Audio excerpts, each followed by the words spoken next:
Hi,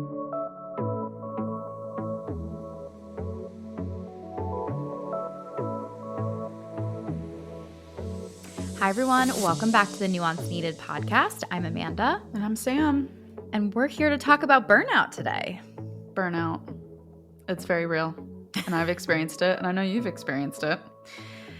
I feel like the world is burned out. And I'm honestly like, on some level, I think I hesitated to talk about this because I was just like, I feel like we've all been – I was very like rallied in 2020 to talk about burnout and help people with burnout because I was like, this is a crisis and we're going to get through it. But it's like we've been burned out for 5 years now and I don't even know what to say anymore. With no end in sight. Just keeps – the horrors persist, but so do we. That's my new motto. But I think in 2020, like we hadn't.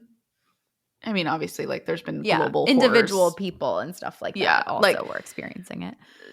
History is filled with nothing but global horrors. But I think what made the pandemic so interesting was it was the first time we went through a global horror of that level, all interconnected through social media. Yes. And I think we all just kind of like rallied around that chaos and then it just never stopped. Right. I think that's such a good point, Sam, because it was like shocking how we all sort of did it together. Yeah. And there were good and bad parts of it, but it kept going on. So it like sort of got worse. And we never changed our behavior. We just stayed on. Yeah. Everything just became catastrophic on the internet. Yeah. In any and all directions across the spectrum. So it's been a lot. Yeah. And now it feels like it's gotten worse since, I don't know, I would say January 20th, maybe the 19th, depending on how people felt. But like, regardless, I think it's been a very, very rough couple of months. But anyway, that's at like a larger macro scale. Well, I think the other thing is that I remember writing this piece of content in 2019 before the pandemic started, which was like, we are not meant to be connected to billions of people. No, we're not. Like our brains are not wired that way. Literally in evolutionary psychology, there's a concept. It was made up by someone named Dunbar. So there's this, it's called Dunbar's number, where essentially – I think I've heard of this. You probably have. Yeah. We are like meant to be in contact with a max of 150 people total. Oh, good God. So if you look at that and you look at what we're dealing with, it is so different. And I say that also because, again, I said that in 2019. And I'm just like, I don't even know now what to say. Because there's nothing to say. Yeah. But I think that gives perspective as to why all of this feels so particularly hard and overwhelming. And I do have a point, I think, that is related to that. I thought we would get to it later in the episode, but let's just dive right in. I find part of the issue, and I think if I remember correctly, I think I've mentioned this maybe in other episodes, but what I find particularly overwhelming about social media is you're not getting information, you're getting interpretations of information.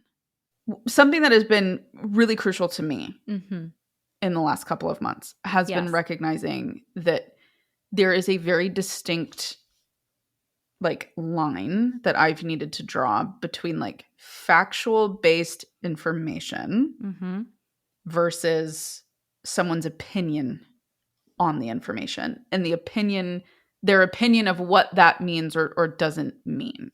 Yeah. And if they are not an expert in that thing, right? If they are just the average Joe putting their spin on it, I have had to really disconnect from people that share those thoughts because I've noticed it really adds to my anxiety and it adds to my own sense of paranoia of kind of questioning I didn't think of it that way. What don't I understand? Oh my God, I didn't think it was that bad. And I have a very select number of accounts that I now go to for news. Yeah. And anybody else I just kind of blow past because I did really make that realization. I'm sure a million people have made this before me and since, but that recognition of it's not always information that you're getting. Yeah. Like it's just opinions. It's just a constant flow of opinions, and it's but that so is much. the problem with the internet, right? Like what comes to me is like what Chappell Roan said on like the Call Her Daddy podcast like a couple weeks ago. Right. She said very little. Very little. She said like, my friends who are moms seem miserable and no one sleeps and they look dead in their eyes. And honestly, number one, I don't blame her. But even if I did, that's her opinion of her mom, like of her friends who are moms and whatever. Yeah. And again, it's like the internet just does what the internet does, which is it wasn't even about that. Right. It was about the internet's backlash to it and the backlash to the backlash to the backlash to the backlash. And maybe I contributed because I said I didn't care about the backlash. But so I was adding to the noise. But that's exactly right, Sam. We're not just getting data or pieces of information. And sometimes it's because it's very complicated. And if someone just told me, I can't even think of an example, give me a government example that I probably don't know. Someone did this. If the president were to implement martial law. Yeah, I don't know what that is, but I think he did implement it, right? No, he didn't. Okay. No. People are speculating on it. People think he's going to, but he's not going to. The Insurrection Act versus martial law are two different things. Right? So people aren't saying that, which is actually a great example because I literally thought that was already happening because I've seen that so much. No, it's not happening. So at least right now in this moment. I don't know what's going to happen when this releases. I don't know what's going to happen in an hour. I don't know. But for right now, we're not under martial law. Yeah. As of this recording on April 14th, we are not under martial law. But yeah, you don't actually see the data. You see, And I've thought about it a lot as opinions, but just you saying it's their interpretation actually really helped me get a little bit more space from it. Because that's something I do with clients all the time and myself, right? Yes. Like one of the most powerful things you can distinguish for yourself is what happened and what is my interpretation of what happened? What is the story I'm telling myself that happened? Like we got one negative comment on our episode and the story I made up to walk everyone through this, the story I made up is that we were doing a bad job and the positive things we were doing was outweighing the negatives. And I asked people to leave us a review and only a negative person left us a review. Yeah. And maybe we should just give up. Thankfully, I have you, and you are the expert at walking me back off the ledge. But that's not what happened, right? No. That was my interpretation. Right. I feel like the system right now that we are living in, I think at all levels is like rigged for burnout. And I think it's why like there really wasn't any other place for us to start other than I think the macro, because I think just calling attention to the fact that it is so disastrously messy and uncertain right now, which is adding to all of it. And I think a lot of the stability that felt so guaranteed. Yeah. Like I think particularly for those of us that are living in the United States, I know we actually have quite a few international listeners. So if you guys feel the same, this is obviously for you too. But I think for those of us living in the United States, I think we have very much taken for granted how lucky we have been over the last 248 years that this hasn't happened yet. Yeah. Meaning having somebody that's coming in and really trying to push the boundaries of executive power and seeing how far they can go.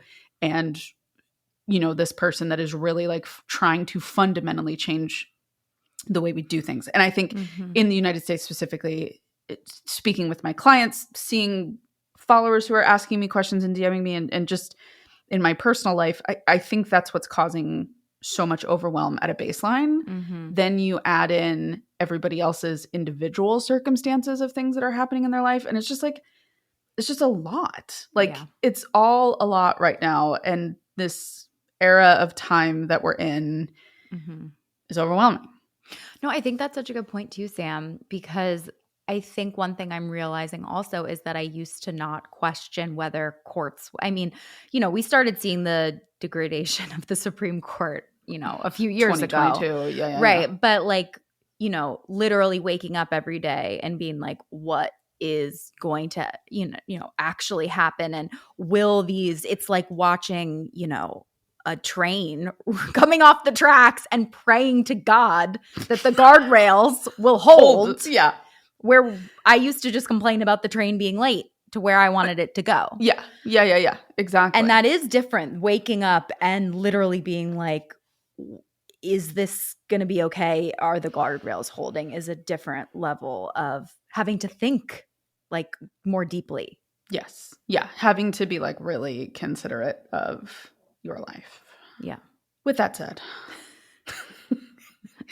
we wanted to share like our personal anecdotes of how we've managed different seasons of burnout in our lives. And then we were going to get to some of your questions. Yeah. As well. So we went really big. Now we're narrowing it down. Yeah. So Amanda, would you like to go first? Sure. So I've had different periods of my life of being burned out for sure. I think I'm still trying to figure out what the right balance is. And I think one thing that people really misunderstand about burnout is it's not finite. Like our needs, our energy, our availability, what's on our plate really changes season to season. And that I think is something that is very chronically not identified as part of burnout. Where, you know, if something personal is going on in your life, like in my current season of life, my mom is undergoing like chemo and has very serious cancer. So my like emotional availability is like very different. Yeah. So I'm very mindful of what that capacity looks like and very mindful of like what drains me in that capacity compared to I have a lot because I'm so like fragile, like emotionally right now. I have a lot of capacity to do more like mindless, I think, things. Maybe I'm getting too granular in this, but I think my recommendation and what I do is I really try to look at my life in different buckets of what are the different things that fill me up and drain me. If we look at it like emotionally, if you look at, you know, if you're a parent, what kind of child responsibilities do you have? What phase of parenting are you in? Because some are much more intense than others. Obviously, if you have, depending on whether you're single or whether you're partnered, that's going to impact. Dating is something that really drains people's batteries. If you've moved, if you're having to make new friends, if you've gotten a new job, like change is something that really, really burns us out or uses our capacity. Essentially, burnout is you've overused your capacity. Like one of my favorite quotes about burnout is stealing from tomorrow to be able to be okay with today. Whoa. Until you have none left. Whoa. That's a lot. Yeah. And that is, I don't know if anyone's seen The Substance. I know you haven't. It's a very intense movie that I honestly don't even recommend anyone seeing. But the basic premise of The Substance actually is this in a different way of there's like Demi Moore and then she births a younger version of herself and they both have to share consciousness and they have to switch every 7 days. And the younger version of herself like steals from the older version of herself to stay conscious for more days. And then it negatively impacts Demi Moore and she starts to like she loses her hair. She like gets more wrinkles. She literally loses her life force because it's being stolen from. So it is kind of this interesting metaphor of you are sort of stealing your future life source to be okay today. Well, everything has a cost. Yes. Everything that you do has a cost, whether that is a withdrawal or a deposit. Yes. Changes. Definitely. And I love that you brought up the idea of buckets because something that I've been chatting about with a lot of people is this idea of you only have so much to give. Going back to like the finite point. Yeah. And where we like can really trip ourselves up is when we assume every bucket has to be at 100% all of the time. And part of being realistic with ourselves and part of caring for ourselves is doing exactly like you said and like laying out all of those buckets and being brutally honest about where you are really needed. Yeah. And where are the areas that you can pull back from in order to be more present in those areas where you're really needed. Yeah. And obviously, like, that ebbs and flows depending on the level of crisis that you're in, right? For you, this is pretty crisis. And so you've had to be ruthless in your energy and your time and where that goes. Yeah. And that's the season that you're in. And I think for you listening, I know that feels almost like identity triggering in some ways to have to say, like, oh, I can't give it all the time in the exact way that I want to. There has to be a moment where you recognize your humanness. Absolutely. I mean, I think that is one of the most difficult things about burnout is, you know, people who are more on the perfectionist side, high achievers, they get their whole worth from what they do. Not being able to do enough is like devastating and absolutely causes a crisis of identity. Yeah. It's a hard process to go through, especially if you haven't been in a position in your life where you've had to make those decisions before, where it's kind of felt like you've been able to kind of give fairly evenly. Yeah. And so then when something happens that does throw you off, it feels really confusing and alarming. Yeah. Well, and I think that is sort of how burnout happens is one day or one time you really realize like you actually hit up against like the limits of your humanity of really things start to break down, whether cognitively you don't remember things in the same way or physically your body starts getting sick all the time, whether you can't sleep, whether, you know, all of those things. And I think what's really hard about burnout is it can really quickly become this like downward spiral, right? We feel out of control from how much we're not able to do. So then we like promise that we'll do more, or then we stop taking care of ourselves because that's what we cut sort of as like, well, I just don't need to sleep. I don't need to take breaks for lunch. I don't need to do this. I don't need to do that. And we don't realize that those are the things that are actually the few things that are filling us up, that are keeping us afloat. And when those things get cut, we go down. Well, and the phrase that I have that kind of encompasses that idea is like the poison is the medicine. Yeah. I think there's a lot of people, and this is speaking as someone who has seen it that way. I have, you know, at times in my life when things have been really chaotic, all of that feels like it takes so much time. Yeah. So much more time than what we have. And so it does. It kind of feels like poison. It's like, well, if I do that, I'm going to be more tired. I'm going to be this. I'm going to be that. No. That is, in fact, the medicine. That is the medicine that gives you the floaties to keep floating for forever. Yeah. Yeah. And it's noticeable when you stop doing those things. Yeah. Yeah. Yeah, absolutely. And I think it's really hard with burnout too, because it's like, you know, it's not a diagnosis. It's really so individual per person.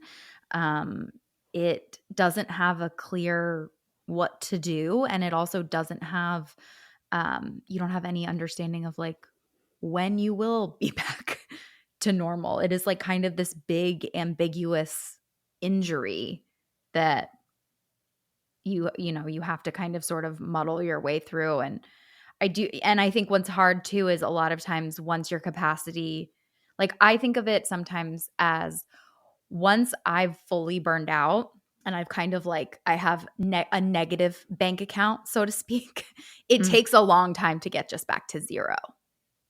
Compared to it's much easier if you're staying around 10 or 20% to add into that to get more. It's like when I was in my addiction, I used to regularly run out of gasoline in my car.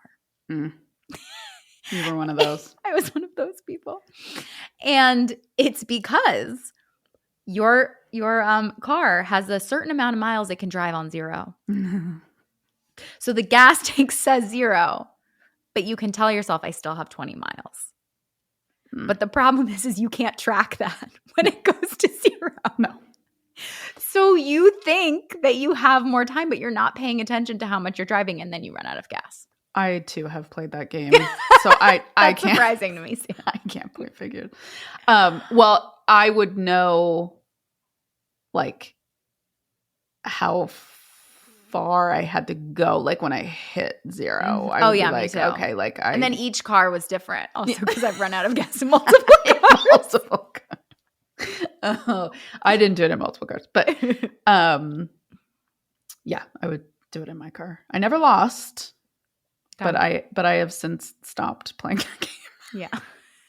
Yeah. Because I did break down on the side of the freeway like 2 years ago, and I had a full-blown panic attack, and I got so freaked out.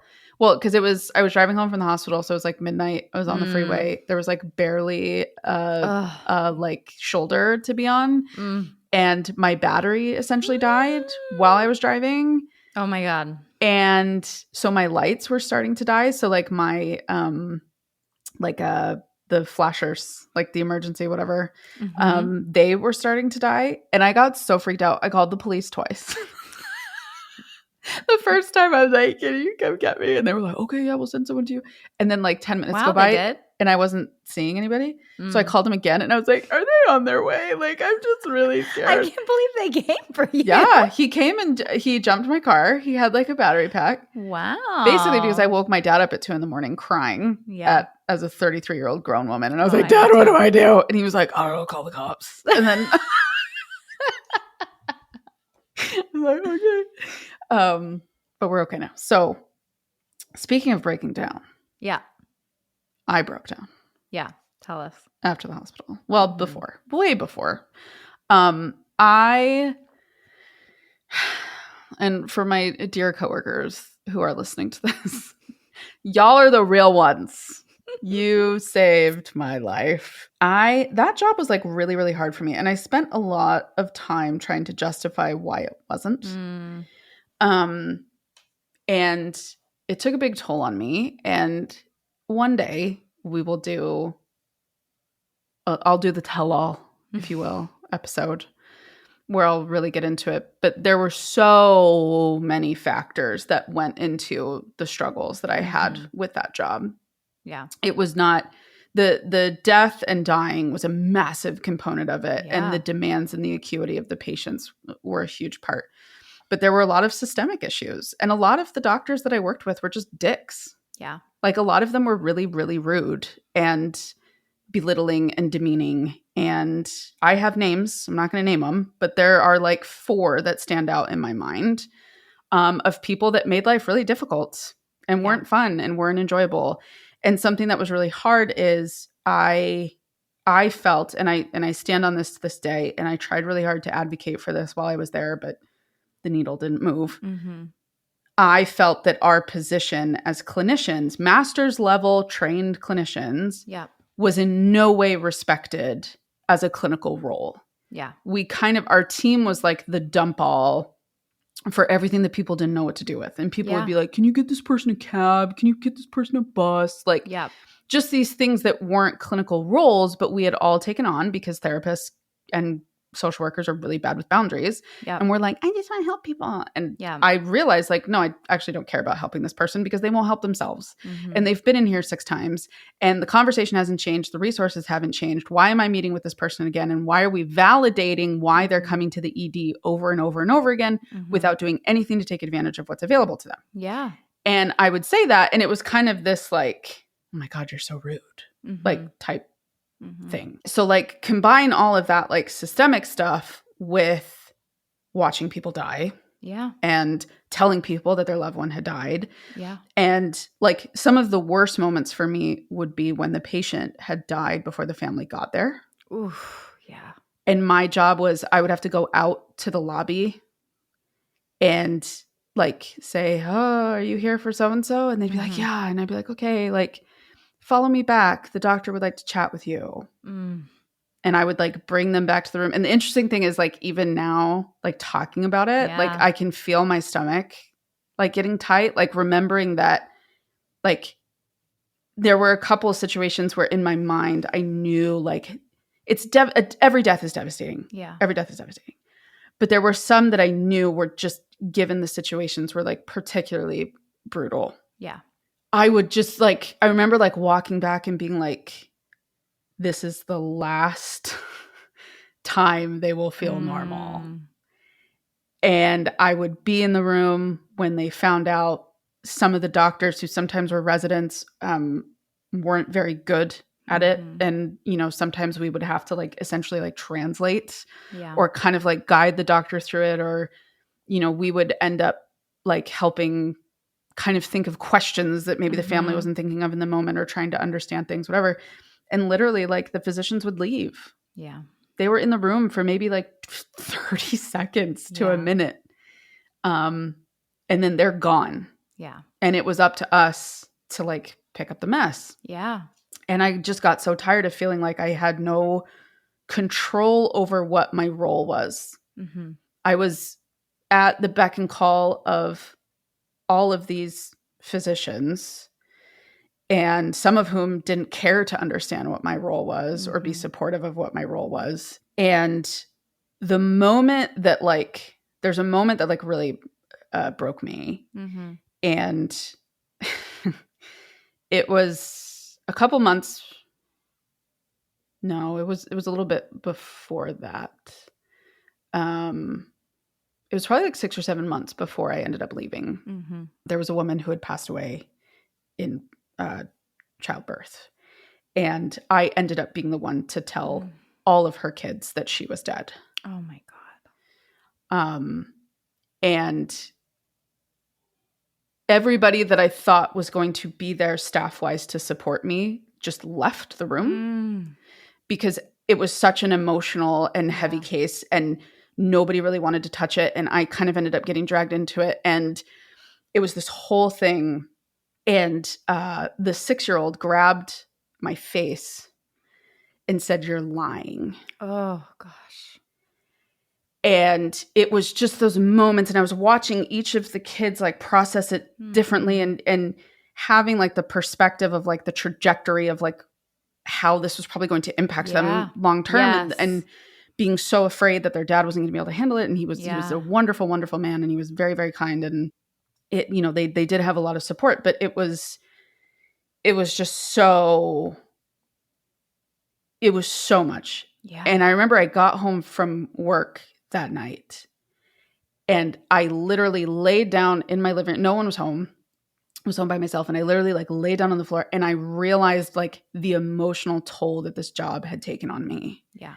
And I realized like I had nothing left to give for my own life. Yeah.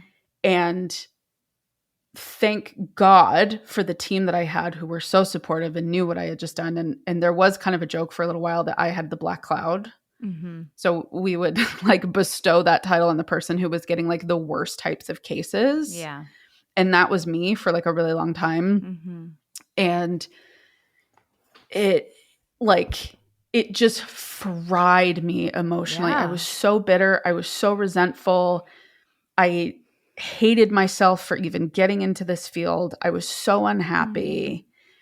And in the background, I was doing all of these things to try to leave the job. But at the time, it felt like nothing was working. Yeah. Which was adding to like the heaviness and the frustration and kind of this sense of feeling stuck. And I remember in that moment being like, I have to go. Like there's no other option. Like I cannot do this for another year. I was like, I am leaving within the next year. And I ended up leaving in September of that year. And it took me a year to like emotionally recoup from that, because I just gave and gave and gave.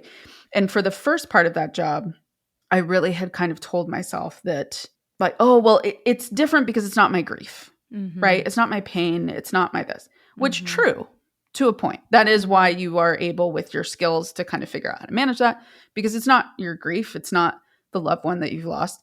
But seeing that over and over and over and over again, and being a part of that and propping somebody up while they're deciding to end treatment or pull the plug, sometimes on their child, on their spouse, like, and I'm literally standing there like holding them, and people are holding on to me. And it's just, I was at bedside when they would say goodbye, and you're going in and out of the room, and you're seeing bodies all the time. And it's just like a different world. Yeah.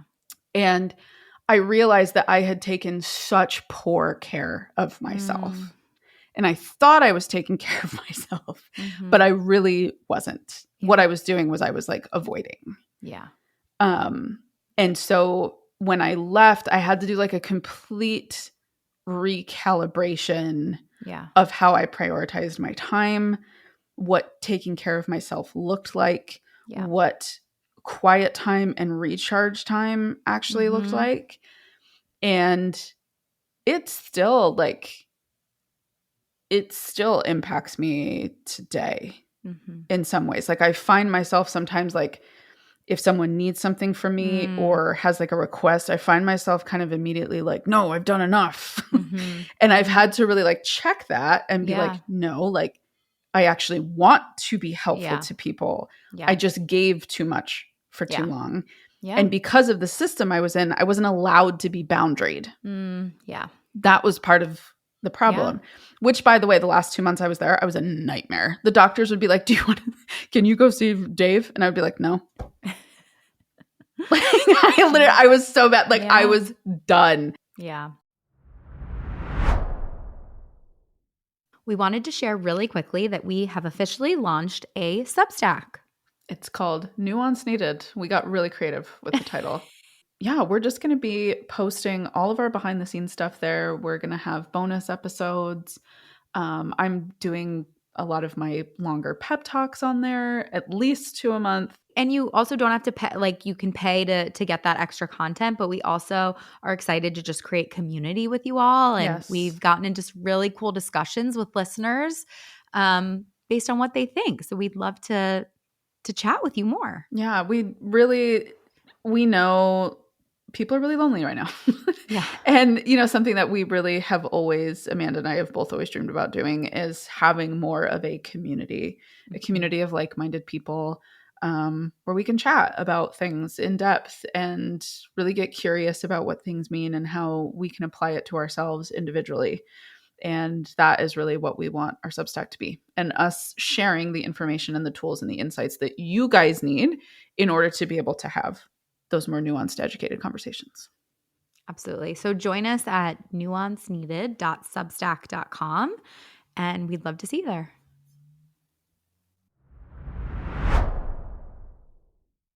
Well, but I think like that is like you're pointing to also, right? Obviously there's like way more higher burnout rates in helping professions and stuff. Yeah. But I just thought of like that as like the nurse that works in the ER for like 30 years. She has nothing left. Nothing left. And when they okay, also if you want to know what my job was, watch The Pit. Watch The Pit on Max. Yeah. That is like the most accurate representation to what I did that I've ever seen. Yeah. And you see the burnout in these people. Yeah. And you see how they feel about things and you see how they respond to things and you see the toll that it takes on them.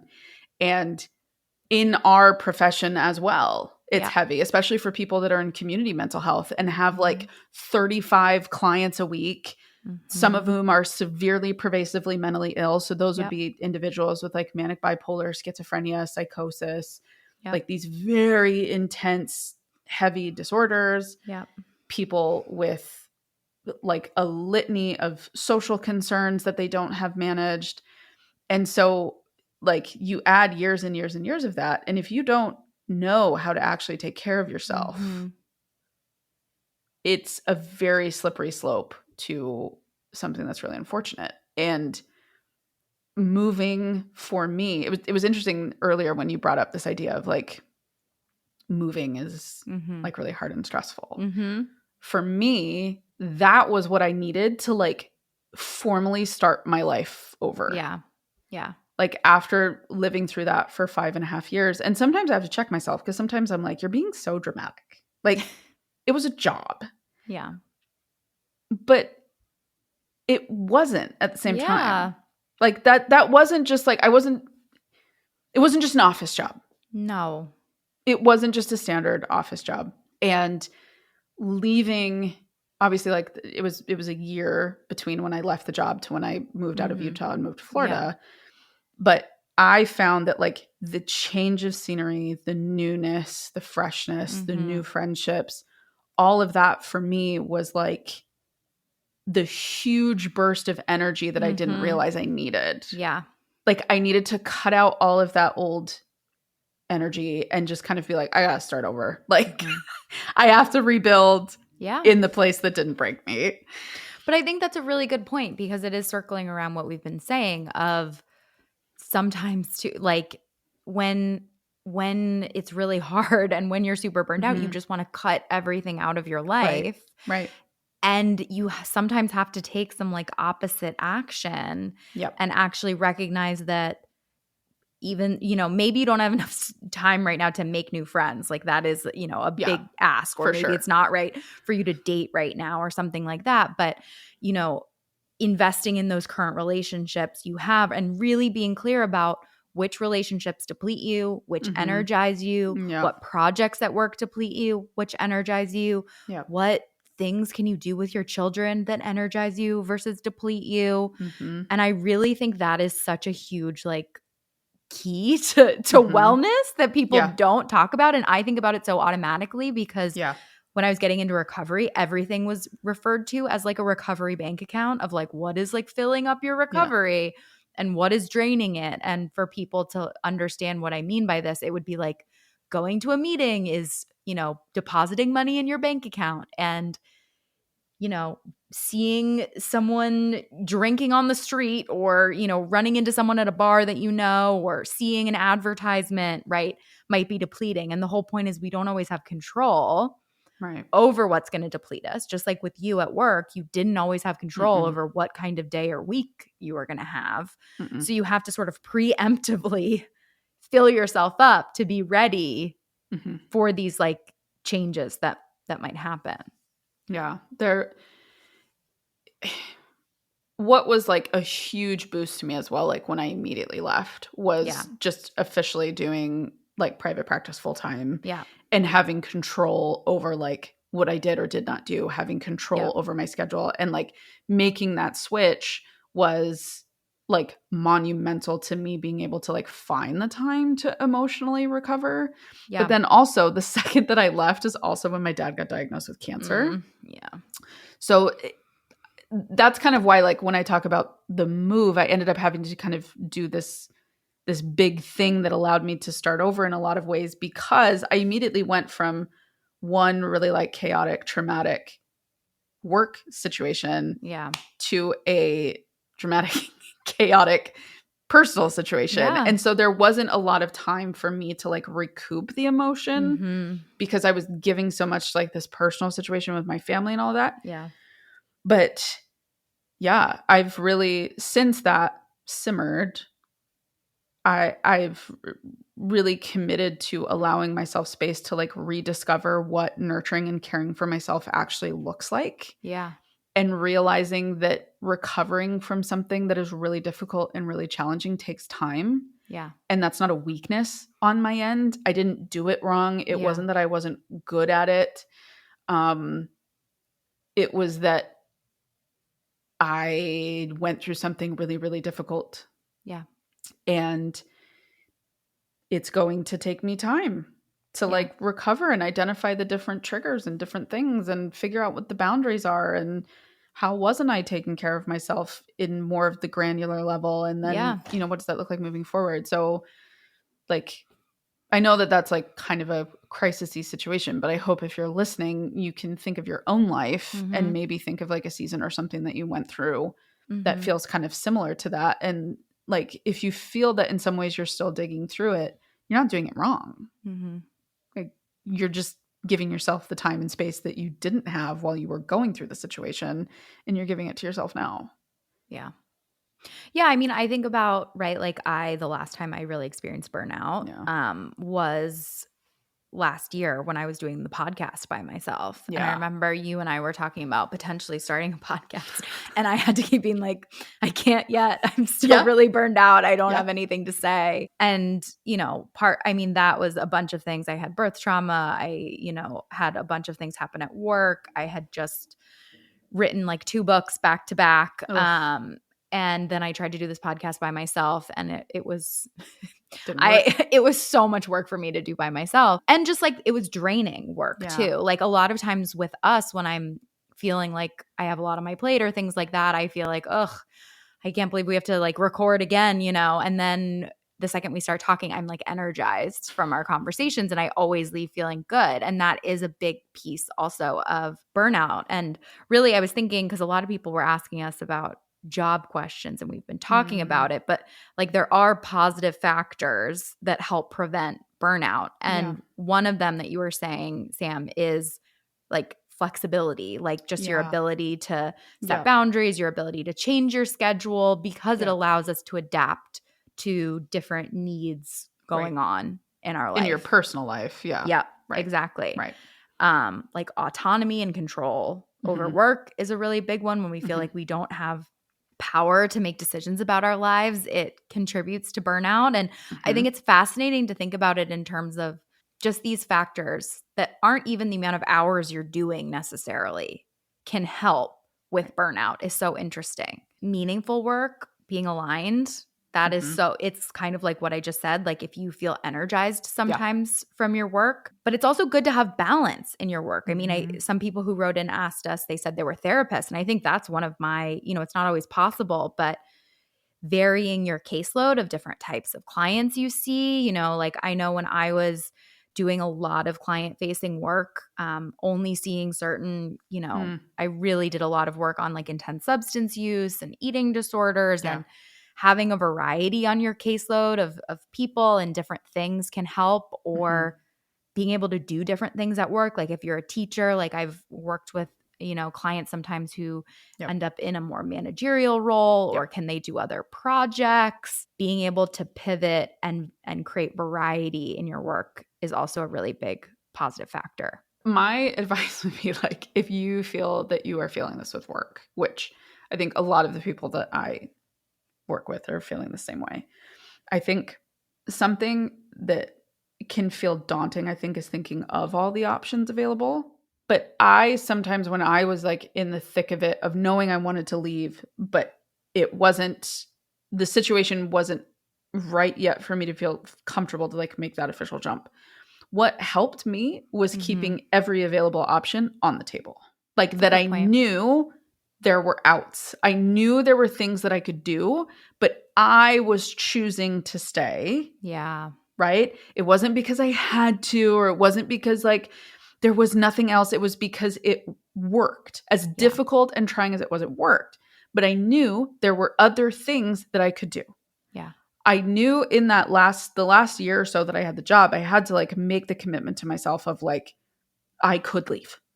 Like you could leave and you could figure it out. You're choosing to do that because the stability that it brings to your life, financially and with benefits and those sorts of things, is helpful to your other stressors right now. Yeah. Right. And so also like transitioning to private practice, I do like vary my days. I kind of change around like my clients who are, if I know that we're working on some heavier things and I know it's going to require like a lot of energy and intention from me, I try to have some ones that are doing okay. And we're doing like some more check-ins or reflective work and, or maintenance work. Right. And don't be afraid to take care of yourself in that way. You don't have to load up like the clients that are struggling the most all first thing Monday morning. Like, you're allowed to vary. And I think also taking time off. Yeah. Taking your time off, like benefits that you have and taking advantage of that. Don't be afraid of doing that. Yeah. I think too, as I'm talking about this, and this isn't a specific question that someone brought up, but I'm just like, it is so wild how women are so much more burnt out than men. Oh my God. Right. And when we think about teachers, therapists, social workers, nurses, doctors, other caring professions. But even I was thinking about with the doctor who like the doctor leaves and you're doing right. And part of that was your job, obviously. But I think so often it is like, well, women are really good at the emotional stuff and I'm not. And it's like, mothers, like women are just the default, and it makes me very angry. Wow. Well, we have already talked for a long time, so I think we are going to do a part 2 to answer your questions. Yes. We're yappers. Yes. So We had a lot to say about this. I think a lot more than we were initially expecting, which is kind of surprising for both of us. We should just know from this point on. Yeah. But we're going to post part 2 tomorrow. And also, while we have you here, if you could rate, review, subscribe, share. It helps us so much. Please. We appreciate you. And we're over on Substack now. We would love to see you over there.